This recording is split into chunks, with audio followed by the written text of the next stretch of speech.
본격적으로 강의를 좀 시작을 해볼게요. 자, 원래 이제 미리 말씀드리면, 좀 편하게 선생님이 여러분들이 그냥 대부분 실제로 수강생들이 맞거든요. 그리고 지금 사실은 이제 코로나 이것 때문에 많이 안 올 줄 알았거든요. 실제로 온라인으로 수강한 사람들이 훨씬 더 많아요, 지금. 그리고 1대1 코칭만 일정 짜서 오겠다. 이런 사람들이 훨씬 더 많아요. 어차피 이제 온라인 듣는 학생들도 1대1 코칭 수업을 선생님이 받을 수 있으니까요. 그렇죠. 그래서 그냥 선생님이 평소 강의하던 대로 여러분들이 그냥 선생님 제자들이다라고 생각하고 그냥 편하게 그냥 강의를 할 거예요. 하지만 대충 강의를 하진 않겠다. 여러분들이 또 이 중에서도 또 선생님 수업을 안 듣고 혼자서 준비하는 사람도 분명히 있거든요. 이제 그런 사람들한테도 최소한 서울시 면접은 이렇게 준비하면 되는구나. 이런 어떤 느낌을 가지도록 할. 그래서 자료 하나를 선생님이 만들더라도 여러분한테 무료로 저는 강의 홍보 이런 거 안 합니다. 수업 시간에. 여러분들 공단기에 선생님 무료 강의가 강의를 내가 21년 동안에 면접 강의를 했었어요. 했는데도 불구하고 내가 뭐 또 오픈 때 강의 예를 들면은 이제 사실 정규 수업은 똑같아요. 이게 정규 수업 과정인데 내가 따로 할 시간 자체가 없어요. 매일 수업, 내일도 수업, 모레도 수업, 고패도 수업, 계속 수업이거든요. 할 시간이 없어요. 그래서 이제 정규 수업이지만 일부 학생들이 필요로 하면 들어라. 그리고 이제 그 일부 강의를 제가 인터넷 강의로 올려주거든요. 그러니까 인강으로 다시 여러분들이 좀 부족한 부분이 있으면 오늘 수업 시간에 좀 놓친 부분이 있으면 인강으로 들었으면 좋겠다라는 것을 말씀을 드릴게요. 그래서 사실 이제 어떤 코로나 이것 때문에 사실 이제 그래도 좀 거의 안 올 줄 알았는데 그래도 와주셔서 고맙고요. 그래서 자료 하나라도 신경 썼으니까 자료만 한번 쭉 보시더라도 서울시 면접이 어떻게 진행되는구나 그런 것을 금방 느껴져요. 대충 어떤 자료를 주지도 않아요. 또 강의도 무료 강의를 해서 강의 홍보만 하고 그런 건 선생님이 절대 없어요. 강의 홍보 자체가 저는 체질에 안 맞습니다. 선생님이 그러잖아요. 그걸 말씀드릴게요. 참고로 미리 말씀드리면 선생님이 사실 목 상태가 많이 좋진 않아요. 그 이유가 뭐냐면은 근 4개월, 6개월 동안 여러분들이 믿을지 안 믿을지는 모르겠지만 한 달에 평균 한 이틀이나 3일 정도밖에 못 쉬고 아침부터 저녁까지 풀로 선생님의 강의를 했어서 지금까지 하루도 안 쉬고 그 와중에 그 수업 내에서는 1대1 코칭이라는 수업이 있어요. 지금도 국가적 1대1 코칭. 1대1 코칭 정말 힘들어요. 왜? 개인별 어떤 성격이라든가 나이라든가 경험에 맞게 이렇게 봐주기 때문에 면접이라는 것은 내 이야기를 하는 거거든요. 그렇기 때문에 1대1 코칭이 집중을 해야 되고 정규 수업보다 실질적으로 3배, 4배의 어떤 에너지가 많이 소비돼요. 그러잖아요. 여러분들이 아까 잠시 이야기했지만 내일 또 국가직 7급이 있고 모레도 국가직 7급이 있고 개인 코칭이 있거든요. 와서 구경하셔도 돼요. 선생님이 어떻게 강의를 하는지 1대1 코칭을 해. 그래서 최대한 한 명 한 명 봐주려고 저는 노력을 해요. 그리고 한번 보면 또 부족한 사람은 어떻게 보면 면접 준비하다가 선생님이 보이거든요. 이 학생은 좀 더 부족하구나. 이 학생은 이 정도면 됐다. 이런 걸 선생님들 감각적으로 오거든요. 그럼 부족한 사람들은 또 피드백도 더 자세히 가고 예를 들면 또 개인 코칭을 한 번 더 해주고 또 부족하다 그러면 한 번 더 해주고 이런 식으로 선생님이 강의를 하거든요. 그래서 1대1 코칭이 상당히 힘들어요. 그러잖아요. 그래서 수강생 인원도 내가 100명으로 제한하고자 하는 이유가 바로 내가 봐줄 수 있는 인원이 그거밖에 되지 않아요. 내 능력밖에. 그 이상은 내가 봐줄 수가 없어요. 최소한 어떤 선생님한테 코칭 받았으면 집단 토론도 2, 3회 정도는 해봐야 되잖아요. 해봐야 되고. 1대1 코칭도 여러분들 개인적으로 선생님하고 2, 3회 정도는 해봐야 돼요. 거의 한 번 갖고는 여러분들의 어떤 장점을 어떻게 살려줄지, 단점을 어떻게 보완해줄지, 그걸 알 수가 없어요. 그래서 처음에 이제 어떤 1대1 코칭 이런 걸 할 때는, 실질적으로 좀 피드백이 좀 자세히 합니다. 그 다음에 두 번째, 세 번째 갈 때는 피드백이 좀 줄어들어. 약간 실전적으로 넘어가죠. 그래서 선생님 같은 경우는 거의 1대1 코칭, 거의 여러분들은 최소한 2, 3회 정도는 받을 수 있다고 생각하시면 돼요. 만약에 시간이 부족하다. 여러분들 참여율이 높다. 사실 이제 코로나 때문에 사람들이 일부러 나오는 것은 여러분도 사실 좀 무섭죠. 잘 안 나오려고 하죠. 그런데 선생님 제자들은 꾸준히 나옵니다. 꾸준히 나와. 진짜로 꾸준히 나와요. 그렇게 돼요, 여러분들이. 그래서 최대한 어떤 1대1 코칭 수업에서 봐줄 테니까 나중에 이제 수업을 듣게 되고 대부분 듣고 있는 사람들이지만은 좀 1대1 코칭은 적극적으로 참여했으면 좋겠다. 여러분들 직접 인강으로 듣는 거하고 또 라이브로 하고 듣는 거하고 또 현장에서 선생님하고 직접 이렇게 어떤 대화하고 완전히 차이가 심합니다. 그래서 선생님은 가급적이면 현장 강의를 하려는 이유가 있어요. 그게 훨씬 더 힘들어요. 여러분들은 뭐 줌 같은 거 할 수 있거든요. 작년에 해봤거든요. 도움 안 됩니다. 절대 도움이 안 돼요. 이 사람의 태도도 보고 자세도 보면서 그렇죠. 그런 것들이 직접 눈으로 보면서는 다 보이거든요. 그래야지만이 보완을 시켜주는 겁니다. 어쨌든 그렇게 알고 자, 지금부터 강의를 시작하도록 하겠습니다. 자, 어쨌든 간에 우리 사회 변화가 항상 있을 때마다 있잖아요. 공무원은 많이 힘듭니다. 공무원에는 여러분들 먼저 내가 말씀드리고 싶은 것은 실제로 지금 공무원 여러분들이 나중에 면접 준비할 때가 내가 필기시험 준비할 때가 나중에 그래도 편했다 나중에 현직에 들어가시면 그런 생각을 하게 될 거예요. 옛날의 공무원하고 지금의 공무원은 사실 완전히 다릅니다. 완전히 달라요. 정말 공무원들 일 많이 합니다. 진짜로 주변에 이제 친구들 보시면 알겠지만 물론 이제 부서마다 이제 보직에 따라 조금 차이는 있을 수는 있어요. 근데 정말 일 많습니다. 뭐 야근도 요즘에 이제 그 이유가 바로 코로나 때문이죠. 그러니까 우리 사회에 큰 사건이 있으면 공무원들이 많았죠. 대표적인 것이 뭡니까? 첫 번째가 옛날에 세월호 사건 터져가지고 우리 사회에 큰 변화가 있었죠. 그 다음에 두 번째는 뭔가 여러분 서울에서 벌어진 송파구 세모녀 자살 사건이죠. 그래서 이제 복지체계라는 것들이 전반적으로 싹 바뀌어버렸으니까 알죠. 그 다음에 또 하나는 뭡니까? 지금 코로나죠. 이런 어떤 대형 사건이 있었을 때마다 공무원 일들은 많아지는 거예요. 왜? 결국 어떤 그런 문제에 있어서 어떤 해결하는 공무원이 가장 어떤 앞에 서서 그런 문제를 해결해야 될 사람들이 바로 여러분들이 때문에 그러는 거예요. 그러니까 공무원 일이 많아질 수밖에 없죠. 그렇죠? 코로나라는 것은 지금 현재 여러분들 알다시피 앞으로 진행형이에요. 예전엔 여러분들도 알다시피 이제 유드 코로나라고 말하죠. 이제 코로나는 일단은 감기처럼 달고 다닐 수밖에 없는 상황이에요. 그죠? 그리고 또 한 가지 알아야 될 게 뭐냐면, 이런 어떤 코로나는 결국은 지금은 이제, 예를 들면은, 어떤 지금이 중요한 게 아니라, 코로나가 어느 정도 안정화됐을 때의 어떤 생기는 문제, 오히려 그때가 더 심각한 거예요. 그렇잖아요. 이제 항상 어떤 결과는 나중에 나타나는 거예요. 그래서 요즘에 소상공인들, 여러분들 들어보시는지 모르겠지만, 단순히 경제적 어떤 사회적 어려움이 아니라, 예를 들면은 들어오시면 돼요. 앞에 자료 있습니다. 자료 앞에 자료 있어요. 자료 앞에 있어요. 자료. 단순히 예를 들면 소상공인이 경제적으로 어려운 것이 아니라 요즘에 대표적인 것이 뭡니까? 소상공인들 이혼하는 사람들이 엄청 많아졌대요. 이혼하는 사람들. 그 이유가 뭐겠습니까? 그러잖아요. 서로 자기 탓 아내 탓 남편 탓 하는 거예요. 실제로. 그잖아요. 심각하죠. 그리고 여러분들을 몰라서 그렇지 실제로 소상공인에 자살하는 사람도 그런 것들은 드러나지 언론에서 잘 하지 않지만 자살하는 사람도 상당히 많아집니다. 그만큼 사회적 경제적으로 많이 힘들다는 것이죠. 그래서 어떤 공무원의 목적이 뭐라고 하냐면 우리는 보통 공무원의 목적을 공익실현이라고 말하죠. 공익실현이라고 말하죠. 공익실현이라는 것을 조금 더 풀어서 이야기를 하면 한마디로 우리 국민이죠. 이제 서울이니까 서울 시민이라고 할게요. 우리 서울 시민의 어떤 삶의 질을 향상시키는 역할을 하는 사람이죠. 그런데 그 삶의 질이라는 것을 좀 더 풀어서 이야기하면 우리 서울 시민의 어떤 생명도 지켜주고 안전도 책임지고 재산도 보호해 주는 것이 바로 공무원의 역할입니다. 그렇잖아요. 그것을 우리는 보통 일반적으로 공익실현이라고 말하죠. 그런데 그 공익실현을 하는 데 있어서 있잖아요. 반드시 우리 공무원이 갖춰야 할 자세가 있어요. 반드시 우리 공무원이 반드시 갖춰야 할 자세를 우리는 뭐라고 하더라? 공직가치라고 말하는 거예요. 공직가치. 그잖아요. 그래서 공무원 면접은 공직가치 평가라고 말하는 거예요. 그잖아요. 공직가치라는 것은 또 다른 말로 표현하면은 여러분들의 어떤 직무 수행 능력과 똑같은 말이에요. 그잖아요. 그러니까 직무 수행 능력을 하는 데 있어서 가장 필요한 자세, 우리는 다른 말로 공직가치, 이것은 결국은 뭐더라? 공익실현을 이해한 것이다라고 여러분들은 항상 머릿속에 기억하셔야 돼요. 또 한 가지를 알아야 돼요. 우리는 그 중에서도 뭐더라?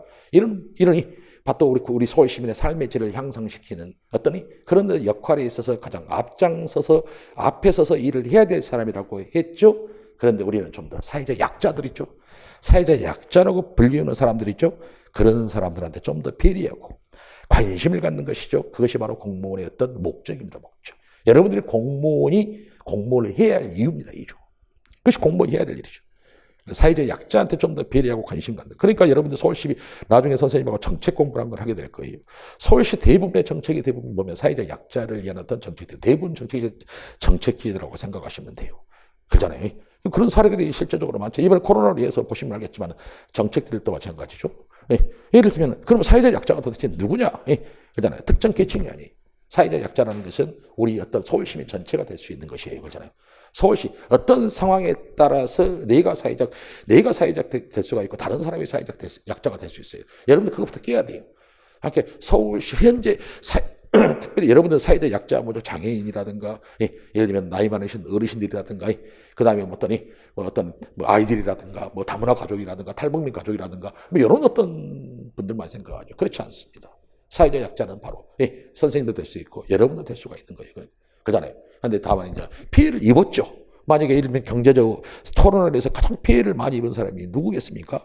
아무래도 소상공인들이라든가 예를 들면 경제적으로 많이 피해를 입었다. 그래서 소상공인들한테 경제적인 지원을 해주는 것이죠. 그죠? 경제적인 지원뿐만 아니라 해주는 것이 아니에요. 어떤 사회적인 측면에서도, 사회적 서비스 측면에서도 많은 지원들을 해주죠. 그잖아요. 그래서 여러분들 재난지원금 같은 경우도 예를 들면 우리가 그들이 힘들었기 때문에 그들한테는 예를 들면 피해 보수, 어떤 손실 보상 측면에서도 물론 전부는 100%를 만족할 수는 시킬 수는 없겠지만 손실 보상 이런 것도 해주는 것입니다. 그잖아요. 그것이 바로 공무원의 역할이다라는 것을 여러분들이 반드시 알아야 된다. 사회적 약자들이죠. 그죠? 그래서 여러분들 뭐 대출 같은 것도 완화시켜주고, 그죠? 소상공인들이. 그잖아요. 심지어는 국세청 같은 경우는 폐업했죠. 폐업을 했어. 그잖아요. 장사가 안 되니까 코로나 때문에 망했어. 폐업을 했어. 그러잖아요. 그럼 세금도 못 냈겠지, 폐업한 사람들, 그죠? 그러니까 한시적으로 다시 장사를 하고 싶어 해. 먹고 배운 것이 쉽게 말하면 그거밖에 없어. 음식 만들어서 파는 사람밖에 없어. 다른 일을 찾으려고 해도 할 수 있는 게 없어. 다시 장사를 하고 싶어. 그런데 세금이 일체납된 것이 있어. 이걸 내야지만이 사업자 허가가 나. 그래야 안 그래요? 당연하겠죠. 그것이 법과 원칙이야. 그잖아요. 그것이 법과 원칙이라고. 그런데 어째 한시적으로. 그런 것도 코로나 때문에 예를 들면은 그런 피해를 봤어. 그래. 한시적으로 체납 소멸해 줄게. 아니면 체납한 거 5년 뒤에 내 장사해. 이것이 바로 공무원이에요. 법과 원칙이 있음에도 누구 때문에 그 법과 원칙이라고 있음에도 불구하고 우리는 왜 법과 원칙대로 하지 않아? 바로 우리는 그들이 사회적 약자이기 때문에 그런 거예요. 그러니까 무조건 공무원이 법과 원칙에 따라서 일한다고 해서 좋은 공무원은 아니다. 그 말이에요. 그잖아. 그런 상황, 그런 것들을 우리가 역할을 해주는 것. 무조건 법과 원칙 그 정도로 안 돼. 그게 아니라. 그러니까 한마디로 여러분들이 어떤 법과 원칙이라는 게 있죠. 우리가 보통 법령이라고도 보통 말을 하죠. 결국은 여러분들은 알아야 될 것이 하나가 있죠. 결국 자료 앞에 있습니다. 자, 결국 여기 자료 있어요. 우리 남학생 여기 자료 가져가세요. 결국 뭡니까? 법과 원칙이라는 게 누구를 위해서 만들어진 겁니까? 누구를 위해서 만들어진 거예요? 우리 학생 누구를 위해서 만들어진 거예요? 그렇죠. 우리 소위 시민들에 의해서 만들어진 것이죠. 그러잖아요. 여러분들이 어떤 뭐라 하니까 갑질하라고 만들어진 것이 아닙니다. 그러잖아요. 소위 시민에서 만들어. 그런데 그 법과 원칙이란 게, 그 법령이란 게 우리 소위 시민들한테 피해가 가버린다면, 한번 그 중에서 특히 사회적 약자들한테 피해가 가버린다면, 그잖아요. 그것이 무슨 법입니까? 그것이 무슨 원칙입니까? 그건 아니죠. 그잖아요. 그잖아요. 그래서 법과 원칙이 아니라는 이야기예요. 법과 원칙이 아니라는 이야기예요. 예를 들면 단순히 우리가 선생님이 한 가지 사례를 들어서 이야기해 볼게요. 한 가지 사례만 예를 들면. 자, 보세요. 자, 우리가 노량진이 왔으니까 노량진의 사례를 들어서 선생님이 이야기를 해 볼게요. 자, 이것도 다 서울시에서 출제됐던 개별 질문에서 많이 하는 질문 유형 중에 하나죠. 자, 이제 그것을 설명을 해 드릴게요. 자, 여러분들께 좀 더 세계적으로 좀 더 설명하기로 하고, 자, 예전에는 노량진 여기 있죠. 지금 저쪽에 일반 쪽에 이쪽에 컵밥거리라는 게 있었어요. 다 여러분 노량진 한 번쯤 와본 사람은 알 거예요. 그렇죠? 그것은 서울시 공공시설물이죠. 도로를 점유해가지고, 도로 같은 경우는 서울시 시설물이잖아요. 그렇잖아요. 서울시 시설물이잖아요. 그런데 불법으로 예를 들면 도로를 점유해가지고 장사를 했죠. 그 법과 원칙으로, 원래는 법과 원칙대로 하면 장사할 수 있어요. 못합니까? 당연히 못하죠. 당연히 기본적으로 행정지도 나가고, 그 다음에 행정처분하고, 그러고 나서 이제 거기에 따른 과태료를 낸다든가, 그래도 말 안 되면 강제철거까지 갈 수 있는 그것이 원칙이죠. 그죠? 그게 규정이죠. 그죠? 그런데 우리 공무원들 어땠습니까? 그들이 장사를 반대로 생각해 보세요. 바로 어떤 도로를 점유해가지고 장사를 하는 사람들은 있잖아요. 그런데 앞에서 건물에서 세를 주고 장사하는 사람들은 도대체 무슨 죄가 있냐, 그 말이에요. 무슨 죄가 있냐. 우리는 세를 주고 장사를 하는데 왜 너희들은 그런 더군다나 어떤 서울시 시설물을 가지고 장사를 하는데 도대체 세금도 잘 안 내고, 막 말하자면 현금을 대부분 받으니까 그렇잖아요. 그럼 문제가 있지 않냐. 그다음에 근데 서울시는 어땠습니까? 왜 그들을 서울시 그들은 강제 철거하지 않았습니다. 강제 철거하지 않았대. 왜? 그들은 그것이 없이는 살아갈 수 없다고 판단했기 때문에 그러는 거예요. 그래서 서울시는 어떤 노력을 했습니까? 서울시는 바로 그래서 공무원이 가장 제일 중요한 게 하나가 뭡니까? 이런 어떤 갈등 상황이죠. 갈등이라는 것은 민민의 갈등도 있고, 했더니 우리 공무원과 어떤 민간의 갈등도 있어요. 또 반대로 어떤 우리 어떤 공공의 갈등도 있어요. 갈등이라는 것은 여러 가지가 있다는 것이죠. 뭐 공공의 갈등인 것에서 대표적인 것이 뭡니까? 부서 간의 협조가 잘 안 이루어지는 경우 이런 것들을 공공의 갈등이라고 보통 말할 수 있는 것이고, 어떻게 보면은 이것은 어떤 민민 갈등 플러스 어떻게 보면 우리는 행정처벌 해야 돼. 그런데 행정처벌 해야 되는데도 불구하고 안 했잖아. 또 또 돈 내고 사는 사람, 돈 내고 이렇게 장사하는 사람들, 돈 안 내고 장사하는 사람들 있어. 그럼 우리가 세 사람이 모여서, 그럼 서울시는 어떻게 했어요? 이 문제를 해결하기 위해서, 그잖아. 법과 원칙대로 하지 않았죠. 그죠? 계속해서 어떤 노점상 대표단들이죠. 그 사람들. 그 다음에 또 어떤 돈 내고 장사하는 그런 어떤 분들. 그 다음에 우리 공무원들이 나서서 또 외부 전문가도 초빙해가지고, 그잖아. 외부 전문가도 초빙해고 계속해서 수년 동안 합의를 했죠. 우리 서로 협상 찾아보자. 서로 양보할 수 있고 서로 윤회할 수 있는 방안 찾아보자. 애들이 힘들지 않냐. 하지만 그렇다고 해서 돈 내고 장사하는 데 피해가 가서는 안 되잖아. 그러잖아요. 그들도 우리한테는 서울 시민이잖아요. 그렇잖아요. 그런데 법과 원칙대로 서로 간에 그런 어떤 상생할 수 있는 협력 방안을 마련하기 위해서, 그잖아요. 그것도 수년간 동안 노력을 했잖아요. 그렇죠. 그래가지고 결과적으로 어떻게 저쪽으로 옮겼죠. 서울시에서 아예 이제 이해한 거니까 대신 이제 세습이라면 그렇고 뭐 자식들한테 물려주거나 그런 건 없어요. 건물도 깔끔하게 지어주게 해주고 보증금도 있어. 보증금이 있는데 보증금이 내가 이게 얼마 되지도 않아요. 나중에 돌려줄지 안 돌려줄지 잘 모르겠습니다. 그잖아요. 하고 그리고 나서 그동안 해왔기 때문에 그 기간 동안 해라. 그 건물도 깔끔하게 만들어주고, 그리고 그쪽에서는 그때는 어떤 건물에 그쪽에 예를 들어 장사하는 사람들이 많이 없었어요. 그잖아요. 그래서 이제 세 사람이 합의체를 구성해가지고 그쪽으로 일을 처리했잖아요. 자, 이것이 바로 공무원이 해야 될 일이죠. 무조건 법과 원칙대로 한다고 해서 좋은 공무원 아니다라는 것을 여러분들이 깨달아야 돼. 그러니까 보세요. 또 한 가지 질문 던져볼게요. 이것이 서울시에서 자주 하는 질문들이죠. 자, 예를 들면 보세요. 자, 할머니 한 분이 계세요. 할머니 한 분이 계시단 말이죠. 그런데 그 할머니는 예를 들면은 뭡니까? 경제적 상황이 아주 안 좋은 할머니죠. 그런데 뭡니까? 더군다나 투병적인 손자까지 있어요. 투병적인 손자까지 있다 그 말이죠. 자, 그런데 그 할머니가 있잖아요. 쓰레기를 무단투기를 한 거예요. 무단투기를. 너 담당 주무관으로서 쓰레기를 무단투기를 했으면 당연히 과태료를 부과하게 돼 있습니까? 안 되게 돼 있습니까? 부과하는 것이 당연히 법과 원칙입니다. 그렇죠? 그렇죠? 자칫 예를 들면 누구는 부과하지 않고 누구는 부과한다. 그러면 자칫 그것도 형평성이라든가 이런 어떤 공정성 논란에 휘말릴 수가 있겠죠. 참 어렵죠. 그런데 자, 여러분들 상식적으로 생각해 봅시다. 만약에 여러분들이 시장님께서 혹은 있잖아요. 혹은 문재인 대통령님께서 그잖아요. 그런 분이 할머니가 그런 상황, 경제적 상황도 힘들고 투병적인 손자까지 있는 상황에서 쓰레기를 무단투기를 했어요. 그러면 만약에 그 모습을 봤어요. 시장님이나 예를 들면 문재인 대통령이 봤다고 합시다. 야, 법과 원칙이었으니까 법대로 그러겠습니까? 절대 그렇지 않겠죠. 그런 사람들은 최소한 그들이 어떤 공직자로서의 수장이라면 그런 사람 이런 생각을 했을 겁니까? 오죽했으면. 그 사람이 예를 들면 그 할머니가 무단투기를 하면은 과태료를 낸다는 것을 모를까요? 알겠죠. 하지만 그 사람은 쓰레기 봉투를 살 돈조차도 없을까라는 생각을 안 했냐 그 말이죠. 그잖아요. 먼저 그 생각을 했어야죠. 그러니까 만약에 그런 상황에서 만약에 서울시장님이고 대통령이었다면 일반적으로 상식을 가지고 있는 분들이라면 오죽했으면 무단투기를 했을까. 당장의 저 할머니의 상황에 대해서 알아봐라. 보고해라. 그리고 최대한 어떤 국가적으로 서울시 자체적으로 도와줄 수 있는 방안을 마련해라. 그랬겠죠. 그랬겠어요? 안 그랬겠어요? 아따, 말 좀 하시오. 그랬겠어요? 안 그랬겠어요? 그랬겠죠. 그것이 바로 공무원의 자세라는 소리죠. 만약에 우리가 이렇게 생각해 봅시다. 만약에 있잖아요. 과태료를 걸었다. 얼마 되지 않아요? 과태료가 5만 원 정도 될 겁니다. 과태료가. 그렇죠? 정확한 금액은 선생님이 잘 모르겠습니다. 자, 저는 한 번도 걸려본 적이 없으니까. 그죠? 한 번도 무단투기를 한 적이 있지만 걸려본 적이 없으니까. 양심 고백하는 겁니다. 자, 갑자기 무단투기 했다고 내가 말하니까 갑자기 좀 얼굴이 빨개지고 쑥스럽네요. 자에. 솔직한 이야기를 하는 겁니다. 자에. 그렇죠? 만약에 그 할머니에서 만약에 어떤 과태료를 걷었다 가져갑시다. 그잖아요. 그 과태료를 걷어가지고 걷었어. 법과 원칙대로 했어. 그런데 그 어떤 과태료 5만 원이라는 돈이 아픈 손자의 약값이라 가정해 봅시다. 예. 혹은 병원비라 가정해 봅시다. 그잖아요.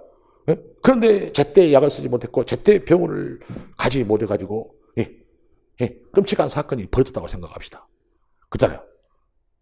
물론 나는 잘못이 없어요. 나는 법과 원칙대로 했기 때문에. 하지만 여러분은 내가 그 담당 주무였다면 여러분들은 평생 있잖아요. 가슴속에 응어리져서 살 겁니다. 그렇지 않겠습니까? 그잖아요. 왜 그런 생각을 안 하냐 그 말이죠. 그잖아요. 예? 예? 그래서 그 학교 면접이라는 것은 뭡니까? 면접이라는 것은 여러분한테 법과 원칙을 물어보는 것이 아니에요.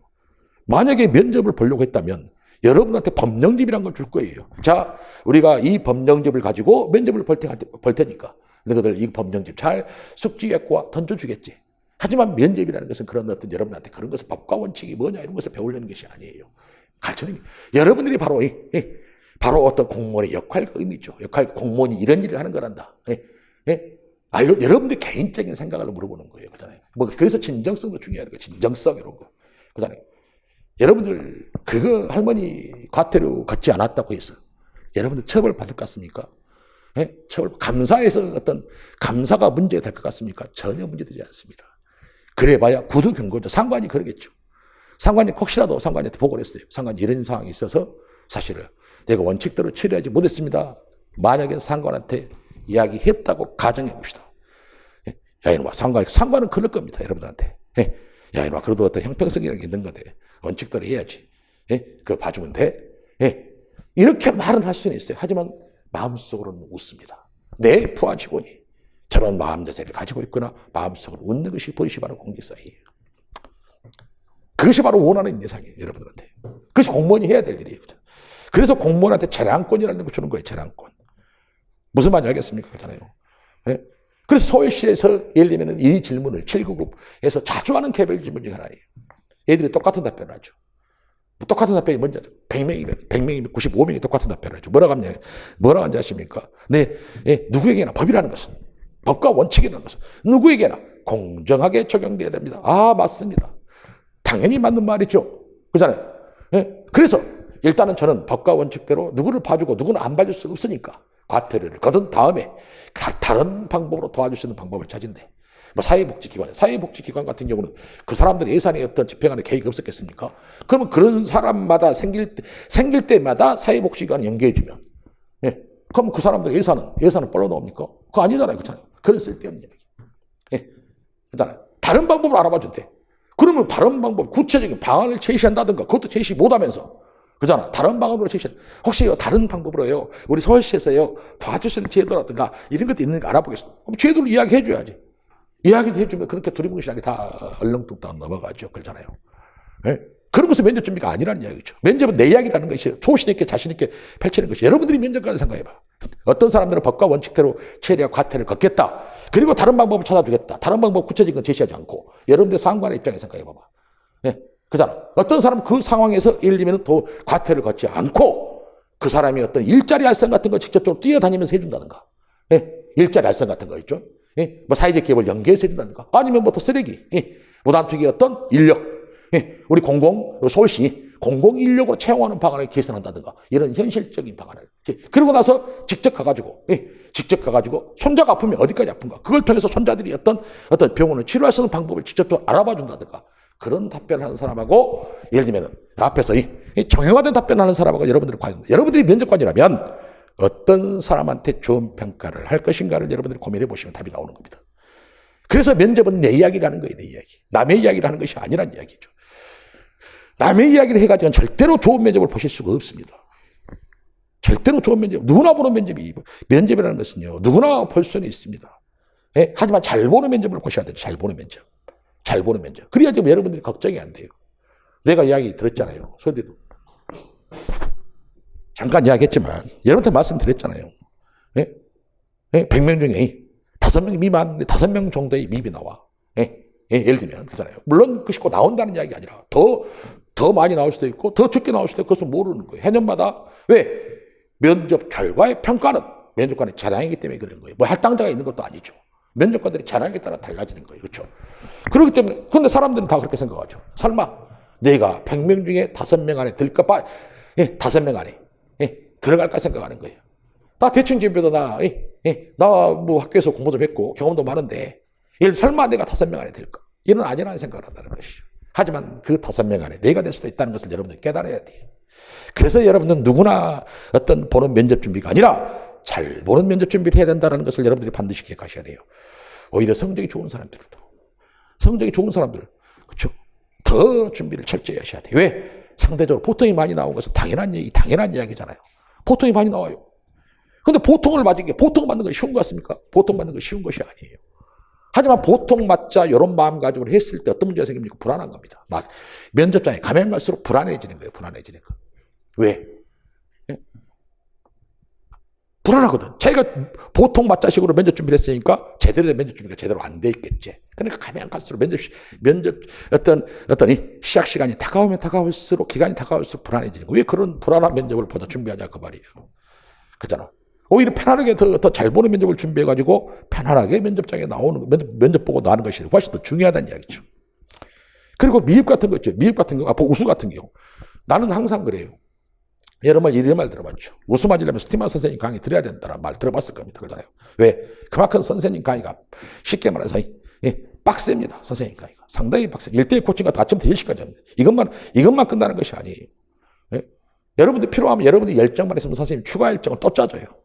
그것이 3일이 됐든 5일이 됐든 또 합니다. 여러분들이 한 명 한 명 다 봐주죠. 그러잖아요. 그러니까 빡세죠. 그리고 선생님은 대충 여러분들한테 모범 답변을 알려주고 그런 강의는 하지 않습니다. 철저히 여러분 스스로 생각하게 만들죠. 강의가 상당히 깊죠. 상대적으로 그러잖아요.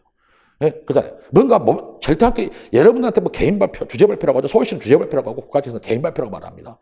서울시는 주제 발표라고 표현을 써요. 똑같은 말인데. 그죠? 주제 발표 같은 경우도 선생님 같은 경우는 있잖아요. 기출문제 이런 거 잘 풀어주지도 않습니다. 왜? 기출문제 잘 나오지도 않거든. 그러잖아. 당연하죠. 왜 기출문제가 의미가 없냐? 그잖아요. 예를 들면 보세요. 어떤 여러분들은 나중에 그 상식으로 여러분들이 조금만 상식만 가지고 있으면 나을 수가 있어요. 예를 들면 주제 발표라는 게 서울시 같은 거 버라이어티하죠. 주제가 여러 가지 유형이 나옵니다. 그래서 서울시가 은근히 면접 준비할 것이 많아요. 더군다나 이번에 집단 토론 면접이 변수가 되어버린 겁니다. 집단 토론 면접 같은 게 딱 두 가지 방향입니다. 주제가 나올 수 있는 것이 현재 우리 사회에서 논란되는 이슈, 찬반 이렇게 약간 어떤 의견에 대해서 찬반 의견이 갈리는 이슈 같은 것이 나올 수밖에 없어요. 또 한 가지 보니까 서울시 정책과 관련된 논란이 이 정책을 추진하려고 해. 추진할까 말까. 그런데 이런 문제점이 있어. 이런 거에 대한 어떤 토론 같은 것이 두 가지 측면에서 다 정해져 버렸어요. 그러니까 어쨌든 토론 면접에서는 정책과 관련된 어차피 서울시 정책 이슈건 아니면은 우리 사회에 어떤 벌어지는 보편적인 이슈든 간에 그렇잖아요. 우리 사회의 보편적인 이슈들을 곧 우리 서울시의 어떤 이슈와 똑같은 거예요. 다만 서울시 자체적으로 이 문제를 어떻게 해결할 것인가 그 관점만 다른 거예요. 이해되죠? 무슨 말이지? 그렇죠? 그렇기 때문에 정해져 있어요. 나올 만한 거 정해져 있죠. 그런데 더군다나 집단 토론 같은 경우 올해 거의 실시될 확률이 거의 99%죠. 물론 이런 경우는 있어요. 급작스럽게 예를 들면 갑자기 또 예를 들면 뭐 사인이야. 이렇게 해버리면 또 안 할 수도 있어요. 그렇잖아요. 그런데 서울시는 이미 제가 알기로는 이미 서울시에서 집단 토론을 실시한다는 쪽으로 이미 계획이 다 세워놓고 이미 거기에 반영이 끝난 걸로 저는 알고 있어요. 그렇잖아요. 그죠? 그러면 실시한다는 얘기. 집단 토론 이미 함께 여러분한테 또 하나의 변수가 되어버린 것이죠. 그러면 집단 토론 같은 경우 이미 정책과 관련된 주제가 나올 수밖에 없어요. 그렇죠? 서울시 정책과 관련된 이슈가 아니면 우리 사회의 어떤 전반적인 어떤 이슈와 관련된 어떤 논란된 이슈가 나온다는 거 이미 정해져 있죠. 그러니까 주제 발표 같은 경우는 그 안에도 서울시 같은 경우는 그동안 어떤 기출문제들을 보면은 다양한 어떤 주제들이 나왔다는 이야기죠. 그렇죠? 그렇기 때문에 서울시 같은 경우는 할 게 많다는 것이죠. 그럼 첫 번째 뭡니까? 예를 들면은 작년처럼 어떤 우리 사회의 어떤 국가직 개인 발표와 거의 비슷한 국가직 체급 같은 경우는 정해져 버렸어요. 무조건 정책에 대한 어떤 문제점과 개선 방안이죠. 정책이나 제도에 따른 문제, 이런 제도를 시행하고 있어서 이런 문제점이 있었어. 이 문제 어떻게 하는 것이냐. 이런 정책이 있어서 혹시 시행하려고 해. 이런 정책을 시행하려고 해. 언제부터 시행하려고 해. 이런 정책에 대한 어떤 문제점과 개선 방안 딱 정해져 버렸죠. 국가직 같은 경우잖아요. 그런데 서울시 같은 경우는 이미 작년에 이미 정책, 우리 전반적인 우리 사회의 이슈와 관련된 정책과 관련된 주제가 출제가 됐어요. 그런데 그것이 이제 토론 면접에서는 또 정책, 두 가지 정책 물어보면 재미가 없어. 그래서 서울시는 변화를 주실 수가 있다는 것이죠. 이미 그동안 과거에 출제가 됐고, 첫 번째 뭡니까? 변화를 줄 수 있는 것이 뭡니까? 조직 행동론과 관련된 주제죠. 조직 행동론과 관련된 주제. 그죠? 그래서 좀 더 설명할 주제 보니 조직 행동론과 관련된 주제가 뭐다라는 것을 기출문제로 보면 알아요. 그런 주제가 나올 수 있다는 것이죠. 두 번째는 뭡니까? 예를 들면 서울시, 만약에 예를 들면은 이렇게 생각하시대요. 만약에 예를 들면 서울시 정책과 관련된 내용 같은 경우는 주제 발표건 집단 토론건 둘 중에 하나는 나온다는 이야기예요. 그렇죠? 어느 쪽에서 예를 들면은 줄지는 그것은 이제 면접관에 그래서 우리가 이제 문제를 보지 못하니까 알 수가 없죠. 그러니까 서울시 정책도 공부를 해야 돼요. 또 우리가 작년처럼 사회의 보편적인 우리 사회 이슈 문제 있죠. 이 세 가지를 같이 공부해야 돼요. 그러다 간혹 가다가 또 공직 가치형 이런 것도 나옵니다. 공직 가치형 일단은. 예, 그것도 뜬금없이 나올 때가 있어요. 서울시가 뜬금없이. 그것도 기출문제 보면 내가 설명해 드리게 좀 이따 하잖아요. 그러니까 서울시는 은근히 할 게 많아요. 은근히 할 게 많다라는 것을 말씀드리는 겁니다. 그런데 여기서 내가 강조하고 싶은 것은 이미 과거형 문제 나오지 않아요. 특히 정책이라는 것은 제도의 개선점이라든가 정책의 보완점 같은 경우는 있잖아요. 주제 내용에 따라 어떤 주제에 따라서 해결 방안이 다르겠어요? 똑같겠어? 다 다르죠. 그런데 정책에 관련된 주제 같은 경우는 실제로 또 출제되는 경우가 없어요. 그럼 선생님, 선생님 그걸 어떻게 믿어요? 기출문제가 여기 있잖아. 여기를 여러분들이 보시면 알잖아요. 몇 년 동안 정책에 관련된 주제가 똑같은 주제가 출제된 적이 있는지를 여러분 스스로 보면 알잖아요. 여러분 눈이 있잖아요. 그런데 정책이란 건 여러분들 상식이란 게 있어야 돼요. 여러분들은 알아야 될 게 있어요. 제발 보고 싶은 것만 보고 듣고 싶은 것만 듣지 마세요. 내가 그걸 말하면 여러분들은 성인입니다. 누구 대한민국의 미래입니다. 우리 서울시의 미래죠. 그렇잖아요. 예? 그렇다면 여러분들이 생각하고 조금만 생각하면 알 수 있는 건데 그렇잖아요. 예? 여러분들 그런 생각조차도 안 하려고 하는 사람들이 많다는 것이죠. 그래서 내가 그런 부분이 아쉽습니다. 상식적으로 생각해 보죠. 정책이라는 것은 있잖아요. 어떤 정책에 따라서 해결 방안이 다르겠어요? 똑같겠어요? 상식적으로 생각해. 그것은 중학생 정도만 돼도 다르게 해결 방안이 나타날 수밖에 없다는 이야기예요. 그래요, 안 그래요? 그런데 여러분들 기출문제만 주구장창 외우고 있어요. 나오지도 않는 거예요. 그잖아요. 왜 그런 공부를 하냐고요. 차라리 그런 거 던져버리고 있잖아요. 본인이 논란된 이슈 거기에 대해서 해결방 혼자서 준비하는 게 100번 낫다는 것이에요. 그런 공부를 해서는 안 된다는 이야기죠. 이왕이면 예를 들면 여러분들이 최근 어떤 출제되지 않는 또 출제될 만한 내용들 이런 걸 가지고 본인의 생각 자꾸 새로운 문제를 생각을 해야지만이 여러분들이 실제 면접에 갔을 때 응용 능력이 생긴다는 이야기예요. 그런 여러분들이 면접 준비를 하셔야 돼요. 설령 선생님하고 여러분들하고 같이 출제됐던 주제가 안 나올 수도 있어요. 그죠? 실제로 잘 나와. 내가 그것도 증거를 내가 보여드릴게요. 내가 잘 나와. 선생님 했던 주제인데 다 맞출 수는 없었어, 선생님이잖아. 왜냐하면 예상 문제를 했기 때문에 가능하죠. 그러니까 선생님은 더 타이트하게 얘들하고 개인 코칭을 했어요. 다양하게 질문도 이렇게도 던져보고 저렇게도 던져보고 들어오게. 그러니까 어떤 질문이 나와도 해결이 되죠. 면접관이 어떤 질문, 그런 면접질을 여러분들은 해야 된다 그래요. 선생님 강의 안 들어도 상관없어요. 강의 들어가고 사정 안 합니다.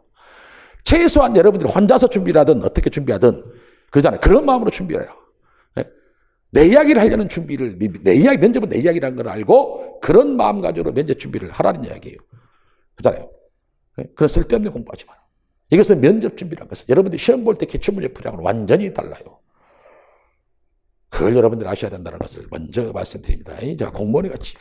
그래서 내가 아까 처음에 그 공무원의 목적에 대해서, 공무원의 역할에 대해서 잠깐 설명하면서 컵박거리 같은 거 이야기. 보세요. 우리가 딱 정리를 할게요. 컵박거리 요구 같은 경우는 더 어떻게 보면 무단투기한 것보다 더 나쁜 거예요. 냉정히 말하면. 그래 안 그래요? 행정처분을 받게 되면 어떤 벌금이나 그런 것도 차이가 엄청나겠죠. 그러잖아요.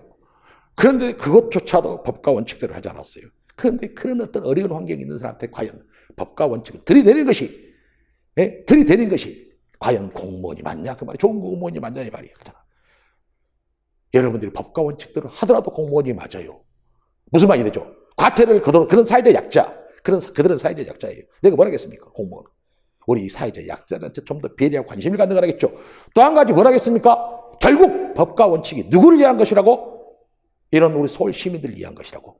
그중에서 사회적 약자들. 그런데 그러한 법과 원칙이 이런 서울 시민들한테 짐이 되어버린다면 그건 좋은 법이 아니에요. 옛날에는 중세시대는 악법도 법이었습니다.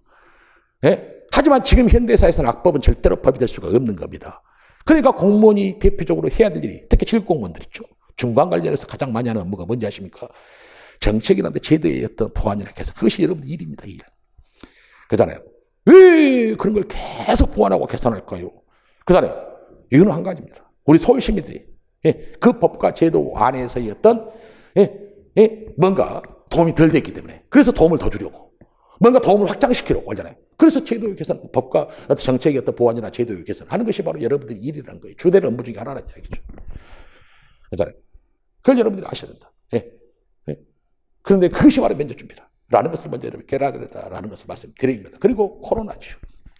이 코로나, 더군다나 위드 코로나로 이미 접어들었다면, 아까 이야기 드렸죠. 지금부터가 여러분들 해야 될 공무원이 일이 더 많아지는 겁니다. 죄송한 소리 같지만 그렇잖아요. 그래서 여러분들 한 가지 사례만 낼게요. 공무원들 있잖아요. 과거와 달리 있잖아요. 공무원 하겠다고 입직을 합니다. 그런데 해년마다 공무원을 그만두는 사람들이 늘어나고 있습니다. 그 왜 그럴까요? 막상 공직생활에 들어오니까 만만치가 않다는 것이에요. 옛날에 여러분들 생각하는 공무원들이 뭐 철밥통의 이미지, 어르신들 아직도 그래요. 여러분들 어르신들하고 할아버지들 있잖아요. 어르신들 이야기해 보세요. 아직도 공무원들은 철밥통이니 이런 말을 가끔씩 합니다. 그잖아요. 웃기지 마세요. 요즘 공무원들 철밥통 없습니다. 죄송한 소리 같지만, 한마디 어떻게 보면 노가다는 거예요. 노가다. 우리 공무원은 노가다는 거예요. 노가다. 특히 이런 어떤 대형 어떤 우리 사회에 어떤 이런 문제가 터졌을 때 진짜로 노가다랑 똑같아요. 그잖아요. 그런데 그러기 때문에 예를 들면 공직생활에 들어왔으니까 왔거든요. 왔어요. 적응을 못하는 거예요. 그런 어떤 분위기에 이거 공무원 내가 안정성 때문에 지원한 건데 대충 일해도 예를 들면은 그래서 대충 일해도 뭐더라? 안정성 때문에 대충 일 월급 나온다. 안정되지 않죠. 내가 뭐 제재나 그런 것이 약하잖아요. 일반 사기업. 사기업 같은 건 철저히 경쟁사회잖아요. 내가 예를 들면 경쟁 동기가 있어. A, B. 내가 성공을 한 사람을 이겨야 돼. 그잖아. 이거 사기업이잖아. 그잖아. 그러니까 그 사기업에서는 기업의 이익에 충실할 수밖에 없겠죠. 당연하겠죠. 기업의 이익이 우선해서 일을 할 수밖에 없어요. 그잖아요. 그러니까 왜? 기업의 이익이 곧 나의 이익이니까. 나의 연봉이라든가 승진이라든가 즉각적으로 반영이 되잖아요. 일반 사기업은 그렇잖아요. 하지만 공무원은 그렇지 않죠. 들어오세요. 자리 앞에 있습니다. 자, 그래가지고 공무원은 그렇지 않죠. 그렇잖아요. 그렇기 때문에 공무원은 아까 말한 공익실현이거든. 힘들거든. 그렇잖아. 내가 열심히 죽으라고 이래도 승진도 비슷하고 받는 급여도 같다. 그잖아. 열심히 죽으러 일해도 그잖아. 그래서 뭐가 생기죠? 공직사회에서 사회적 태만이라는 게 생기죠. 무임승차라는 게 생기죠. 여기에 대한 문제점과 해결 방안, 서울시 주제발표로 나온 주제예요. 이것도. 그러니까 공직사회 문제점이죠. 이것도 서울시, 이것이 바로 조직행동론과 관련된 주제예요. 이해됐습니까? 서울시는 그런 걸 물어봅니다. 이것이 아까 선생님이 말한 어떤 서울시 주제발표 유형 중에 하나, 조직행동론과 관련된 주제라는 것을 말씀드린 거예요. 공직사회 바로 문제점이죠.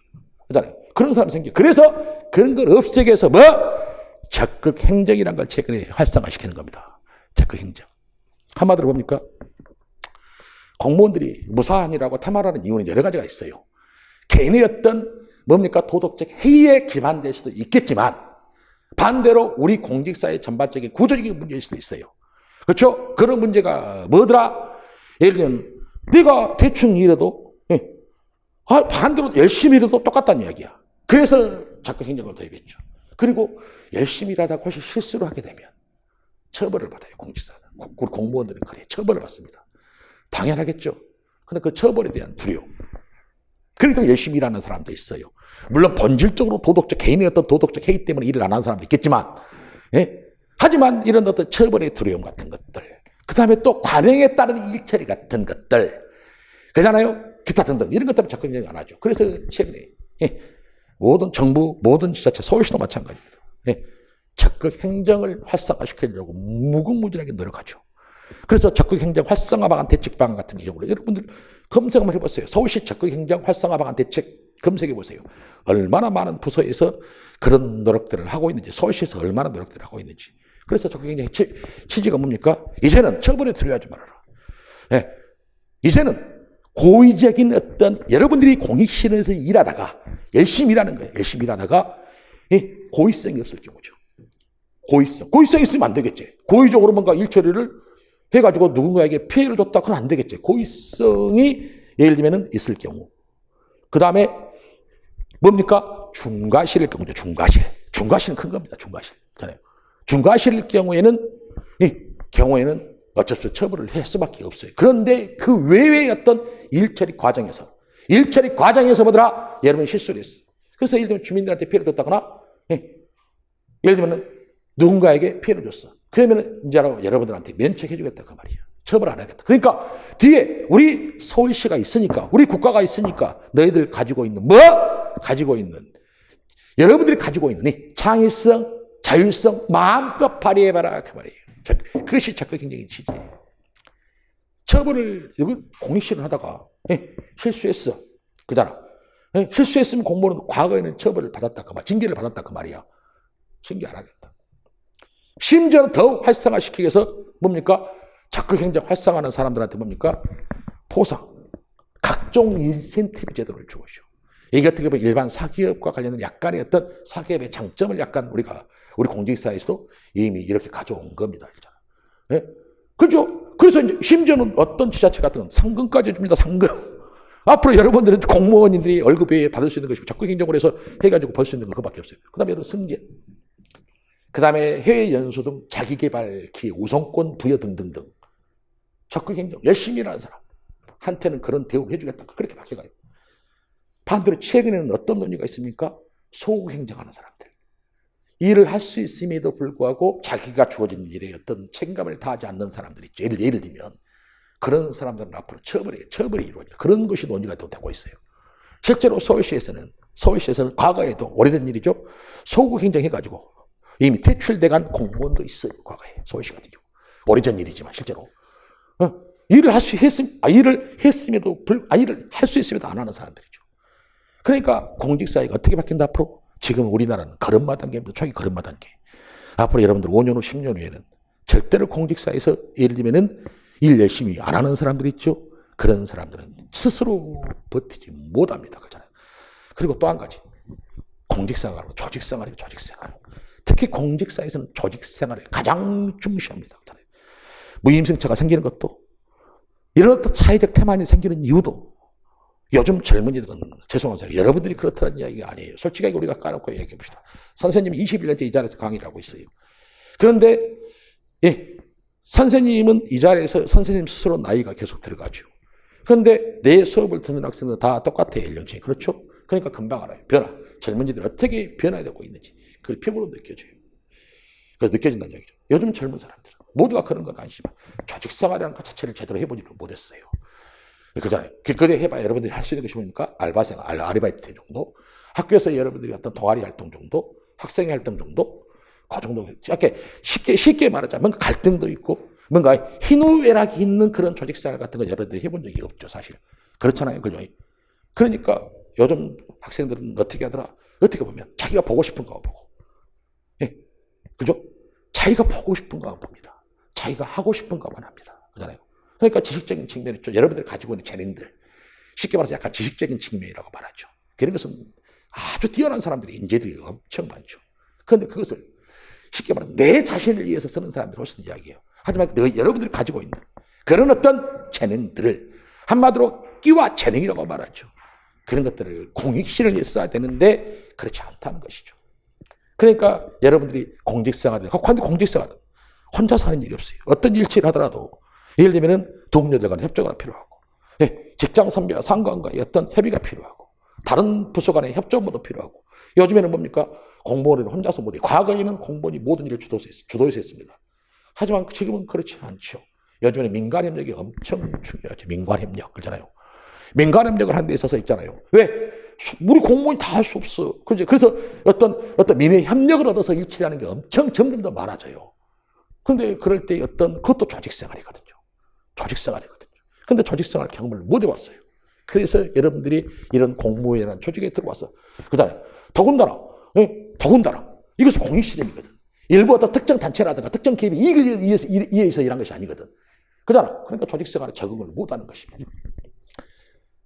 그래서 공직사회에서 가장 요구하는 인재상 중에 하나가 조직생활을 잘할 수 있는 사람을 정말 좋아합니다. 그게 토론 면접에서 보여지죠. 여러분들이 조직생활을 잘할 수 있다. 이게 토론 면접에서 금방 보여집니다. 안 그러겠습니까? 1시간가량 10분 생각 시간 빼면 거의 45분이니까 거의 1시간 가량이죠.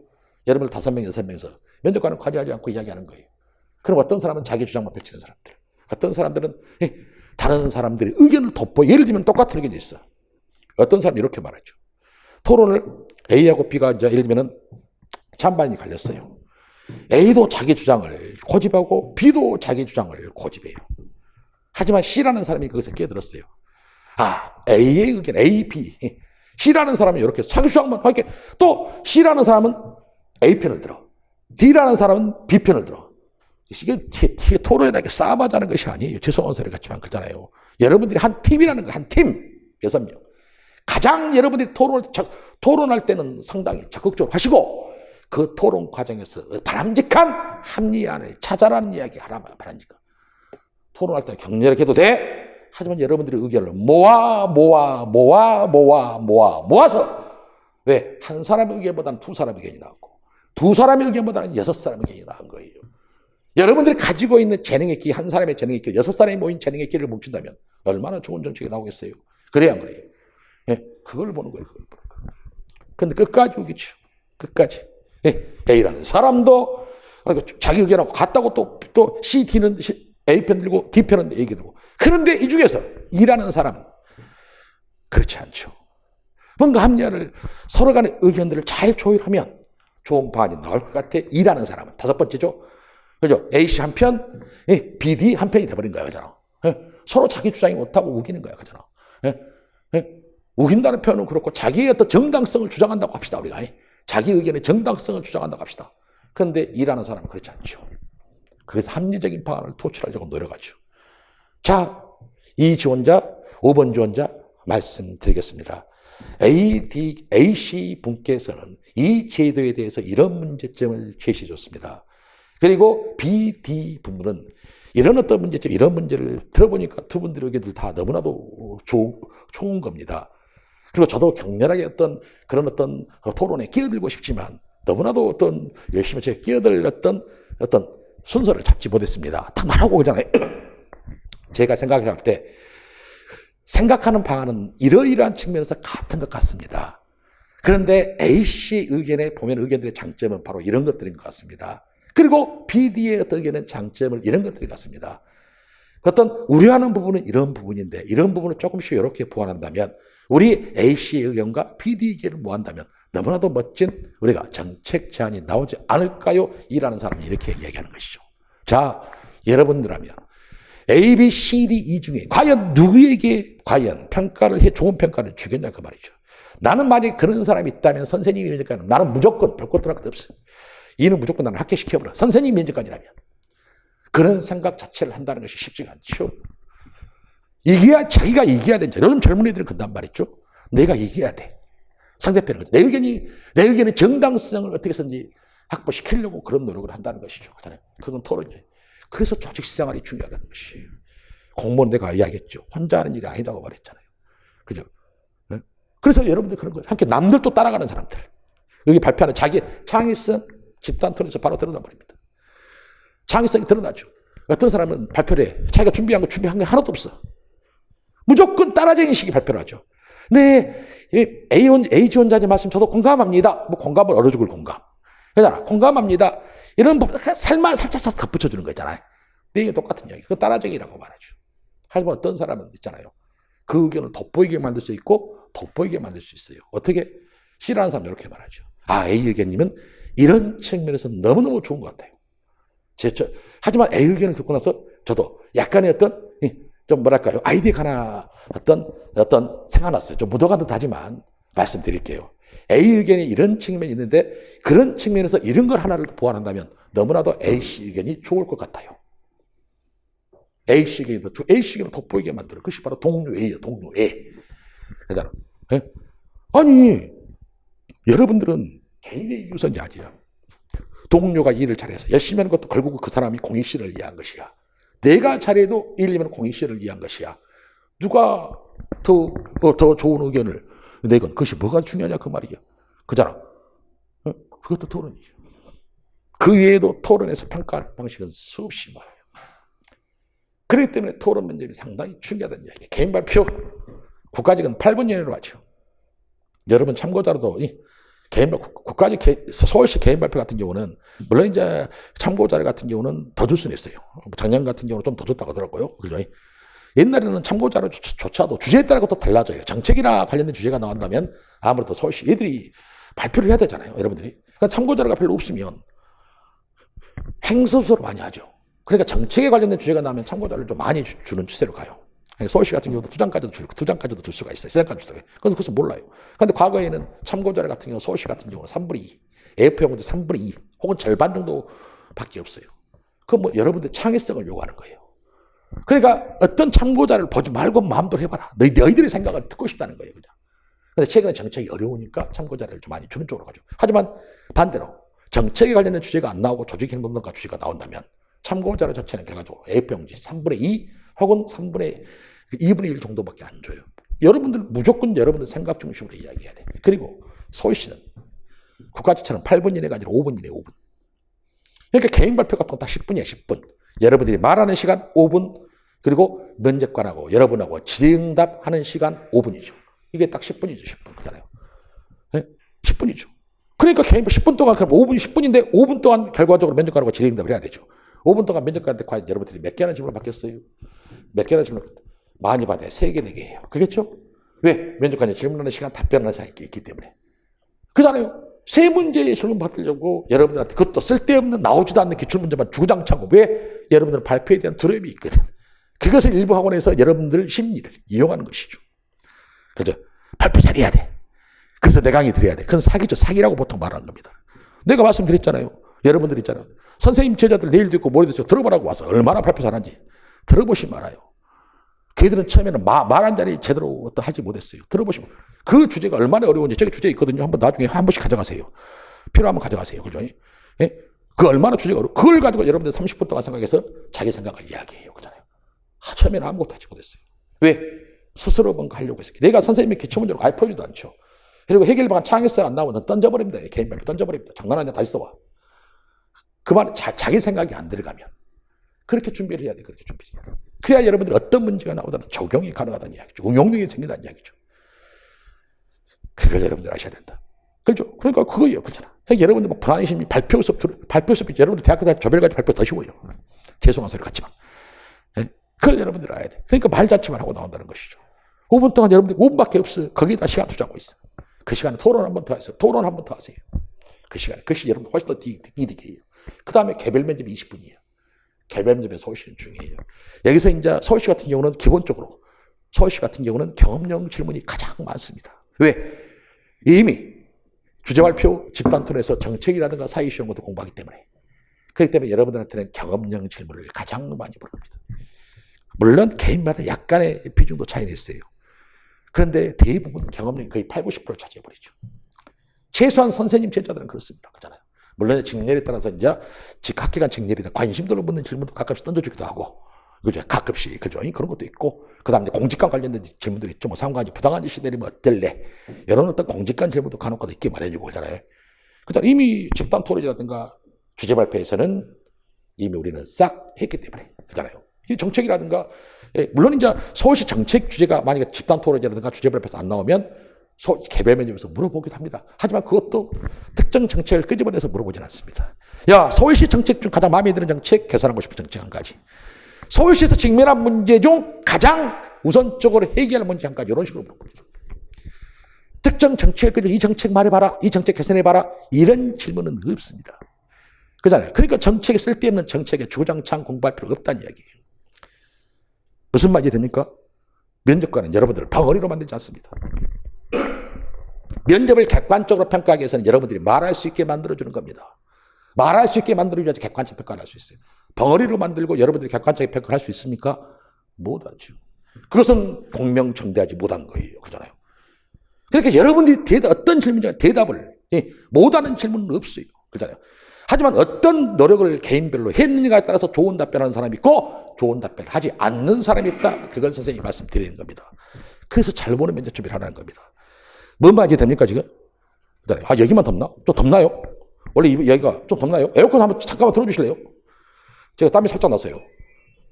네.